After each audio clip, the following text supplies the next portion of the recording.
It is 8:44. We're heading back to Clearfield to learn more about Karen Blackwood's amazing story. Yes, very cool. She's providing free breakfast to anyone in need, no questions asked, while the SNAP program is in limbo. Oh, we have Lincoln live at Something Wicked coffee shop to continue that conversation. She just seems like a great person, Lincoln.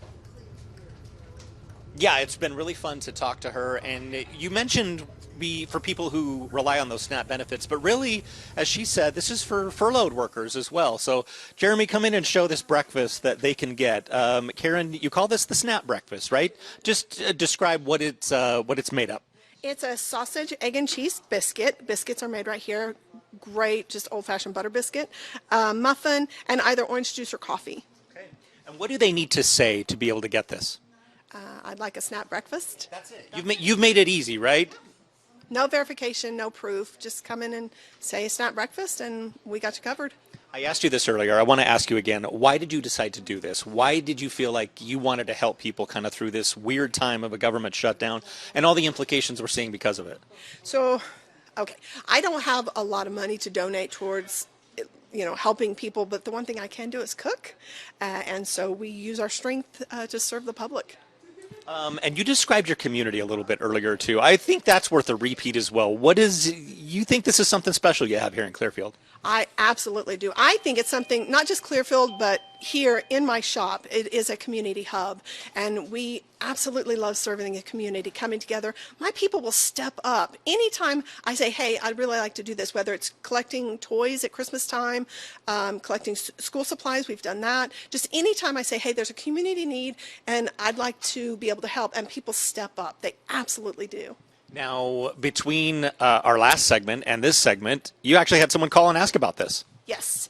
Someone called it and said that what did they need to show in order to get it? And again, nothing. Just come and tell us you want the SNAP breakfast, and we gotcha. Now, I think it's worth talking a little bit about your shop because it's been here for quite a while, but there's been a name change, actually. I'm going to let Jeremy go and take a look at the shop, actually. I'm going to ask you, talk about what its old name was and why there's a new name. Okay, so when I first had the idea in 2018 to open the coffee shop, I wanted a witch-themed coffee shop because that's me. And somebody said, oh, you should name it after your daughter, whose nickname is Bean. And therefore, it became Bean's Coffee. Now she's grown and she's out on her own. I love you, Liberty. And I decided I wanted to, once again, just make it me. Make it you. And now it's Something Wicked Coffee. It's Something Wicked Coffee. And in fact, talk about this tree because Jeremy's showing that tree over there. Isn't that tree amazing? Yeah, I have two very long-term customers. They've came probably since I started, and they built it for me. And it's going to be like a sort of a spooky Christmas tree, essentially, right? Absolutely. That thing is going to stay up. They bolted it into the wall, so that thing will stay up for every event, everything. They put the owl on the top to bring wisdom to the shop, and yeah, right now we're in the process of decorating it for Christmas. Something Wicked Coffee. That's kind of the new name here. I want to go back to the SNAP thing because another question that I had for you earlier. Some people may be, I don't know, embarrassed or ashamed to ask for this, and there certainly is no shame in it. But what have you been telling people, or what would you say to somebody if they feel a little reluctant to take advantage of this? Please come, let me help you. Let me feed you. That is my love language. If cooking could be a love language and feeding people, that would be mine. And that's, yeah, just please don't feel that way. Come in, let us feed you. And we will be doing a meal on Thanksgiving and then one for Christmas also. Just a free meal. If you need a place to go, if you want that traditional kind of Thanksgiving Christmas meal, come in. We're going to have it. It's going to be free. Now, we don't know how long this government shutdown will last. Are you prepared to kind of be in this for the long haul? Have you thought about that? I absolutely am. Again, I make most of the stuff here, so making biscuits and the muffins and things like that, I got it covered. Mm-hmm. We also have some very generous people who have donated to help me keep it going. Mm-hmm. Do you need more donations? What if somebody was interested in donating? What would you say to them? Like, come and help out? Absolutely, come and help. All of the tips that I receive are go towards, I use them as a donation. So any tips that you leave here at the shop will go towards feeding people, as well as my Venmo. People have donated that way. Mm-hmm. How, as you've been doing this and you've been seeing people take advantage of it, what does it do for you? Oh my God, it feeds my soul. I mean, it truly does. I get joy from helping people. And again, cooking is my love language. And yeah, it makes me happy. And then, like we said, we had somebody call in. We could get more people, as this thing drags on. What is the community saying to you, even if they're not taking part in it? Have you heard from people saying, hey, I love what you're doing? Absolutely. There are a few people, the negative Nellies that are like, you're going to get taken advantage of. But the majority, I would say 99%, are grateful that I'm doing this, and they want to help. They want to be able to participate in doing good for the community. And yeah, as long as this goes on, as long as people are hungry, we can at least cover breakfast. Something Wicked Coffee. Yes. Nothing wicked about what you're doing, though. It's a really cool name. Great thing that Karen's doing. And as I mentioned earlier, guys, her name is Karen. She is not a Karen. No. She wants to definitely make that distinction. No, Lincoln, she puts the care in Karen. Yeah. There, that's what you did. I like that. Yeah. They say you put the care in Karen. That's a good way to. I like that. Yeah, that's Okay, definitely. and Lincoln, we like that. We'll put that on a T-shirt. Yeah, that's right. Real quick, how much is that SNAP breakfast? So if I wanted to come in and buy one, how much would it be to donate?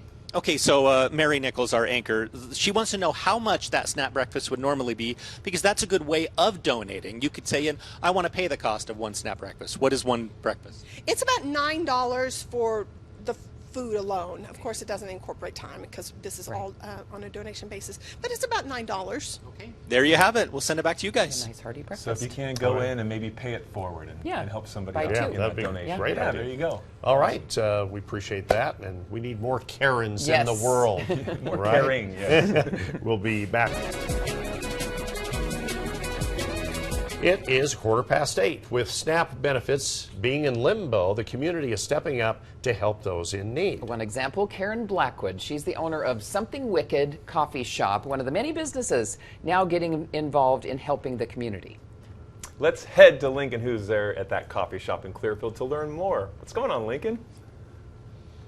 Hey, good morning, guys. I'm here with Karen Blackwood. I walked in today and she said, my name is Karen, but I am not a Karen. So that's important. She's never asked to speak to the manager. She is the manager. In fact, Karen, thank you so much for joining us. Tell us what you decided to do with kind of the effects that we're seeing with this government shutdown. Sure. So it started with the idea of providing breakfast for people on SNAP. And then I started thinking, well, there's furloughed employees, there's the military that aren't able to work and get paid right now. So, decided to feed them breakfast. Exactly what does that entail? What are you doing for people who say, hey, maybe I could use the help? Sure. So you mean what is included in the breakfast? All right. It is a homemade sausage, egg, and cheese biscuit. I bake everything here myself. A muffin and either orange juice or coffee, because not everybody likes coffee. Have you had people come in? We've fed about 20 people so far. What have they said to you when they've come in and basically you're kind of giving this service to them? Thank you. I mean, honestly, that's the thing, is just an air of gratitude, and it's totally unnecessary because if I have it and they need it, I'm going to give it to them. So, people have been grateful. Why did you want to do this? Talk about how you came to this decision. Why wouldn't I? I mean, honestly, if people are hungry and I have food available, why wouldn't I make it available to people who can't afford it? But what inside you was like, you know what, I really need to help people? Does that go back to have you had help before? I have. Growing up, we were very poor, and we used food stamps. That was the way my mom fed us. And by the end of the month, there was no food left. So I know what it's like to be hungry. I remember my mom making, I was about 6 years old, and we were eating baby rice cereal, what comes in the box for infants, because my mom was babysitting somebody. So I remember eating that as dinner, just baby cereal. Did you get help from others? And talk about what that was like.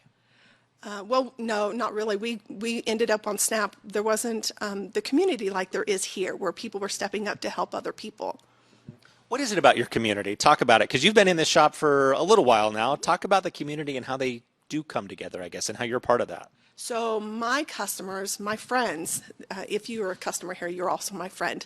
It's like a family. They are amazing. Every time I've ever wanted to do something for the community, my people have stepped up. When they say, a village, it really is. We are there for each other, and if you need something, just tell us. If I can't provide it, I'll find somebody who can and connect it that way. Have you been hearing stories from people? Everyone has individual circumstances, right? About, oh, well, I'm in this sort of agency and I've been furloughed. Like, what have you been hearing from people about what they're experiencing right now? You know, it's just an air of sadness, honestly, that it would come to this point. And the only reason it came to this point is because people can't work together. They can't come and do what they were elected to do. Let's be honest. That's why we're in this situation.